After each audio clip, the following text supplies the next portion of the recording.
모두를 위한 패시브 하우스 마이 헤르츠. 지금 이제 100세 시대가 되었잖아요. 그래서 50이 딱 변곡점이라는 생각이 들었습니다. 그리고 제가 전기집 시작하고 출범할 때 한국 나이로 50이 되었거든요. 그러니까 50이 저는 50이라는 숫자가 저한테 안 올 줄 알았어요.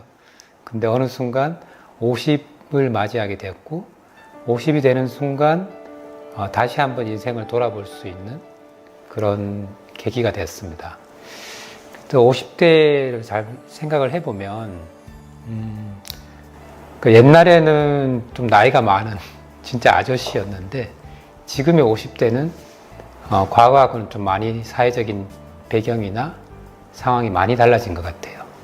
어떻게 보면 제2의 오춘기가 시작되는 시점이기도 하고 그동안 40대 때 열심히 이제 가정을 위해서 많은 활동을 하다가 이제 50이 되면 신체적으로나 정서적으로나 어떤 변화의 시점을 겪게 된다고 할까요? 그런 시간이 찾아오는 것 같았습니다. 그리고 제가 또 50대가 되다 보니까 50대의 삶에 대해서 한번 좀 깊게 생각을 해보자 하는 계기가 있었고요.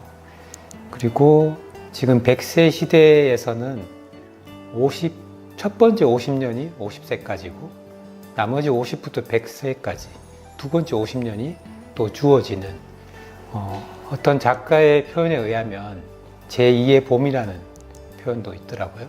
그래서 이 두 번째 50년을 어떻게 맞이하고 어떻게 생각을 해서 이 두 번째 50년을 위한 집은 어때야 될까라는 고민을 하다가 50 플러스 하우스라는 이름이 떠오르고 그 50 플러스 하우스를 어떻게 설계해야 되겠다라는 관점에서 시작하게 되었고요. 50 플러스 세대를 이끄는 신조어 중에 마처 세대라는 말이 있어요. 예전에 우리는 부모님에게 독립을 했는데 이제는 어떻게 보면 자녀에게 우리가 독립을 해야 되는 그런 세대가 아닐까 하는데요. 마처 세대는 전통적으로 부모님을 복양했던 그 중년층이 있는데 쉽게 말하면 부모님을 복양해야 되는 마지막 세대. 그래서 마지막 세대에 맞자고요. 그다음에 첫 자는 자녀에게 버림받는 첫 세대. 앞으로 우리 자녀들은 우리를 복양할 수 없다. 그리고 우리도 그런 거를 자녀에게 물려주고 싶지 않은 그런 마음이 동시에 있기 때문에 마처 세대라는 말이 또 신조어로 등장했어요. 그래서 이러한 변곡점에 있는 50대를 위한 집, 그 다음에 두 번째 봄을 맞이해서 두 번째 50년을 살아야 되는 50대에게 필요한 공간들, 집, 이런 모습은 어떠해야 될까라는 게 제 화두가 되었고, 그러면서 이제 전깃집이 이런 50 플러스 세대에게 많은 도움을 줄 수 있겠다라는 아이디어를 착안해서 그렇게 전깃집 표준 모델로 50 플러스 하우스를 제가 설계하게 되었습니다. 그 이야기가 이제 어떻게 보면은 이 건물 설계의 핵심인데요. 사실 그 전으로 잠깐 돌아가면 그럼 우리가 50대가 되고 자녀들이 독립할 나이쯤이 되면 부모들이 이제 자녀에게 독립해서 자신의 삶을 이제 드디어 살 수 있는 기회가 되기도 합니다. 그랬을 때 집은 어떠해야 되느냐의 출발점이 몇 가지가 있었는데요. 첫 번째는 이제 공간이 그렇게 클 필요가 없다, 이제는. 부부 두 명일 수도 있고 혼자일 수도 있겠지만 자기들이 관리하기 쉬운 적정한 규모의 집. 그래서 그게 저는 어떻게 보면 최소의 집이 필요하다고 명명을 했는데요. 이 최소의 집은 공간의 크기뿐만 아니라 이 집을 유지 관리하는데도 비용도 최소로 들어야 되고 에너지도 최소가 되어야 되고 그다음에 하자나 이런 부분들이 없어서 관리 자체가 부담되지 않아야 된다는 게 첫 번째 조건이었고요. 두 번째는 이제 50대 이후에는 건강을 좀 많이 챙겨야 되고 건강에 대해서도 관심이 많아지는 시기이잖아요. 그래서 이 건강에 도움이 되려면 이 집이 환경이 아주 쾌적하고 실내가 좋은 그 쾌적성을 유지하는 집이어야 된다. 그래서 최적의 집이 되어야 된다.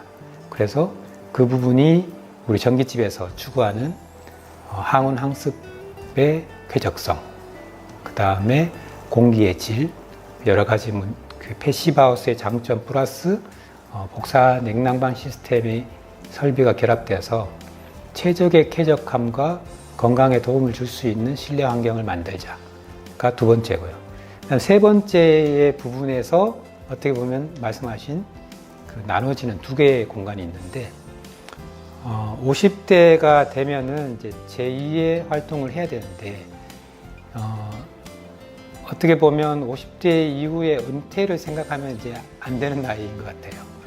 어떻게 보면 70까지는 앞으로 20년은 좀 더 왕성하게 활동을 해야 되고 그러다 보면 직장에서는 은퇴할 수 있지만 제2의 활동을 위해서 집임에도 불구하고 사회적인 교류의 접점이 되는 공간 또는 제2의 생산 활동을 할 수 있는 공간이 조금 더 필요하다고 생각을 합니다. 그 공간에서 여러 가지 자기의 재능을 재개발하든지 재발견하든지 아니면 그래서 50대 이후의 삶을 좀 더 창의적이고 생산적이고 창조적인 활동을 할 수 있는 공간이 집에 더 합체가 되면 집으로서의 기능을 넘어서서 제2의 터전이 될 수 있는 공간까지 가능하겠다 하는 생각을 하게 됐고요. 예를 들면 여기도 스튜디오이긴 하지만 조금 더 외부 사람들하고 교류할 수 있는 공간들, 그냥 신발 신고 막 들어와도 되고 외부하고도 항상 열려 있어도 되는 그런 공간들이 조금 더 추가됐으면 좋겠다는 생각을 갖게 됐습니다. 그래서 전깃집 본연의 역할을 하는 본체는 전깃집의 여러 가지 장점과 우수성을 확보한 쾌적한 공간이기 때문에 제가 개념적으로는 마치 인큐베이터 같은 공간, 사람의 몸을 살리는 공간을 인큐베이터 같은 공간이라고 한다면 별채나 조금 더 외부하고의 교류랑 생산 활동을 할 수 있는 공간을 좀 외부적으로, 좀 외향적으로 쓸 수 있는 공간을 아웃큐베이터라는 공간, 두 가지 공간을 만들었습니다. 그래서 이 두 개가 서로 상호작용을 하면서 전체적으로 50 플러스 세대를 위한 새로운 유형의 집이기를 생각하면서 설계를 하였습니다.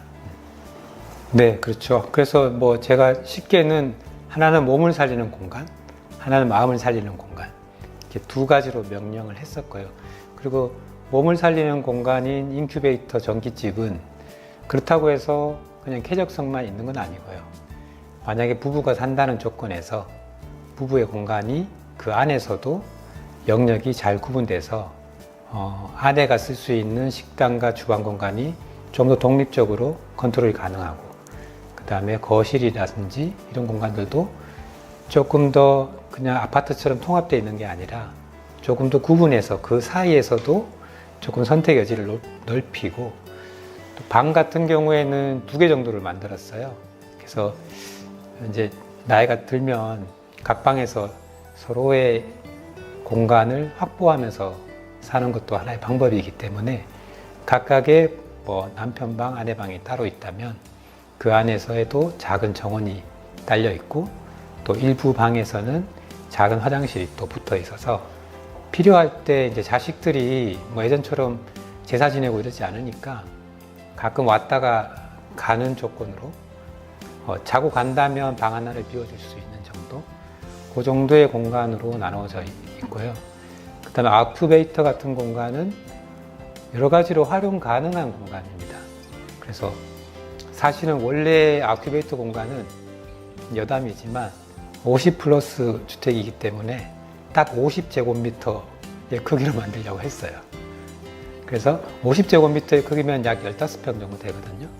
근데 실제로 실내는 15평은 아닌데 이 15평의 공간이 여러 가지 활동을 할 수 있는 최소의 공간이라고 생각을 했습니다. 그래서 이걸 공방으로 만들 수도 있고 이 자체를 에어비앤비 게스트하우스로 또 만들 수 있고, 아니면 사무실 공간, 이제 워케이션이라고 해서 뭐 같이 쓸 수 있는 그런 공간. 그래서 다양한 활동이 가능한 크기로 아웃큐베이터 공간을 만들어서 이 공간은 조금 도로에 열려 있어서 누구나 들어올 수도 있고, 그리고 이런 공간들이 궁극적으로는 제가 추구하는 50플러스 하우스가 마을이 된다면 각 집마다 이런 아웃큐베이터의 공간들이 하나씩 마당 앞에 있는 거예요. 그래서 그런 게 다양한 프로그램들이 생성되고 그 주민들과 교류가 되면서 더 큰 공동체가 되고 더 큰 생산 활동이 이루어질 수 있다면 50대 이후의 삶에 어떤 새로운 출발점, 새로운 계기가 될 수 있다는 생각이 조금 더 확대되면 제가 추구하는 방향이기도 합니다. 그렇죠. 하나의 공동체가 되고 그 단지, 마을이 하나의 자립할 수 있는 여러 가지 프로그램들이 다양하게 생성된다면 좀 더 그냥 전원주택에서 보면 전원주택 단지에서 집에 들어가서 뭐 누가 사는지 뭐 하는지 아무도 몰라요. 교류가 거의 없거든요. 그러다 보면 오히려 전원 속에서도 내가 고립되는 그 현상이 발생하기도 합니다. 그래서 이 마을이 좀 더 활성화되고 50플러스 하우스에 달려있는 그 아큐베이터 공간이 다양한 모습으로 이 마을 조직에 스며든다면 훨씬 활기찬 마을이 되고 또 50플러스 세대들에게도 새로운 장이 열리지 않을까 그렇게 생각을 하고요. 다만 저는 타입을 두 가지로 설계를 했어요. 하나는 땅이 좀 넓고 단층 규모의 집을 짓는다면 땅이 조금 더 커야 되거든요. 뭐 건폐율이라는 용어가 있는데 뭐 계획관리구역에는 건폐율 40%, 뭐 자연지역에는 20%. 그렇기 때문에 좀 땅이 조금 넓었을 때는 아웃큐베이터랑 인큐베이터를 단층으로 구성하면 나이 먹고 2층 올라가는 거 좀 싫어하는 분도 많거든요. 그리고 이 땅과의 관계에 있어서는 단층이 훨씬 좋습니다. 언제든지 내가 마당으로 나갈 수 있기 때문에. 그래서 50플러스 하우스 첫 번째 타입은 단층 규모의 땅이 조금 규모가 있는 거를 대상으로 설계를 했고요. 50플러스 하우스 2의 경우는 땅이 좀 적고 아웃큐베이터 공간이 1층에 있고 인큐베이터 공간이 2층에 있는 타입이에요. 얘는 이제 RC 구조로 설계를 해서 그야말로 1층은 무조건 모든 게 땅에 다 열려 있고 내가 자고 쉬는 공간, 식사하는 공간만 2층에 있어서 완전히 분리된 타입의 공간이 50플러스 하우스 2의 공간입니다. 그래서 여기에는 한 가지 옵션으로 그래도 계단이 불편할 수가 있거든요. 그래서 작은 하우스 리프트가 있습니다. 그래서 리프트를 설치해서 1층에서 현관에 들어가면 리프트를 타고 바로 2층에서 거실로 나와서 공간을 쓸 수 있도록 뭐 장애가 있거나 거동이 불편할 경우에 사용할 수 있는 옵션의 공간이 설치되어 있기 때문에 그 옵션을 선택하든지 아니면 그 공간을 다른 공간으로 활용하든지 하는 옵션이 주어진 게 50플러스 하우스 버전 두 번째 설계라고 할 수 있습니다. 그 50플러스 하우스 주택을 설계하면서 사실 그 전에 있었던 배경이 있는데요. 저희 사무실에서 저희 사무실 상간일목인데 영어로 하면 SGIM이에요. 약자를 따면. 그래서 SGIM 하우스라는 설계를 한번 했었어요. 저희 사무실 스튜디오를 지으면서 이거를 조금 더 모델화 시켜서 조금 더 손쉽게 어떤 저희가 추구하는 개념을 담은 집이 지어질 수 있으면 어떨까 해서 저희 사무실 SGIM 하우스를 매년 하나씩 설계를 해서 사람들한테 공개를 해보자. 이런 취지도 있었습니다. 그래서 사실은 저희는 설계를 클라이언트가 와서 이러한 집을 지어주세요 라고 했을 때 거기에 가장 적합한 집을 설계해 드리는데 그러다 보니까 일반적인 사람들의 개인적인 취향에 조금 국한된 설계를 하게 돼서 저희가 이번 전기집 표준 모델처럼 건축가가 이 사회를 바라보면서 어떤 거를 조금 더 화두를 설계로서 제시할 수 있는 부분이 있었으면 좋겠다, 그런 생각을 많이 하게 됐거든요. 앞으로는 제가 전기집 표준 모델로서 또 다른 개념, 또 다른 사회적인 화두를 가지고 설계를 제안할 수도 있고요. 그 다음에 저희 사무실에서 또 다른 주택 프로젝트나 저희 사무실에서 추구하는 철학과 관계된 새로운 집의 유형을 이렇게 제안해 드릴 수도 있습니다. 그래서 만약에 다음번에 또 이런 기회가 온다면, 지금 제가 50이 돼서 50플러스 하우스를 시작하게 된 것도 있지만, 사실은 그보다 더 심각한 문제는 저희 자녀들한테 있다고 봐요. 저희 자녀들이 성인이 됐을 때 맞이하는 세상은 지금보다 훨씬 어려울 거라는 예감이 들거든요. 그래서 앞으로 30대, 또 20대, 20대에서 30대, 그리고 40대, 이런 세대들이 이 현실에서 만나서 지금은 결혼하기도 어렵고 더군다나 집을 장만하기는 더 어렵습니다. 근데 그런 세대들에게 도움이 될 수 있는 공간은 어떤 것이며, 또 그런 공간에서 전기집이라는 쾌적하고 에너지 사용량이 적은 이런 시대의 여러 가지 위기를 극복할 수 있는 대안이 될 수 있는 이 전기집 시스템이 이 건축가의 생각과 만나서 새로운 제안이 될 수 있는 그런 설계를 좀 더 해보고 싶고요. 그게 제가 50 플러스라는 숫자에 꼭 국한된 건 아니지만, 시리즈로 간다면 20 플러스 하우스가 될 수도 있고요. 30 플러스 하우스가 될 수 있고, 또 제가 60이 되면 60 플러스 하우스가 될 수도 있을 것 같아요. 워낙 사회가 지금 급변하게 변하다 보니까 제가 지금 제안드린 50 플러스 하우스가 꼭 50년 뒤까지 이 개념이 유지될 수 있을 수도 있고 아닐 수도 있기 때문에, 변화하는 사회 속도에 맞춰서 건축가가 제안할 수 있는 주택들을 꾸준히 하나씩 전기집으로서 표준 모델로서 제안해 가고자 하는 게 제 목표입니다.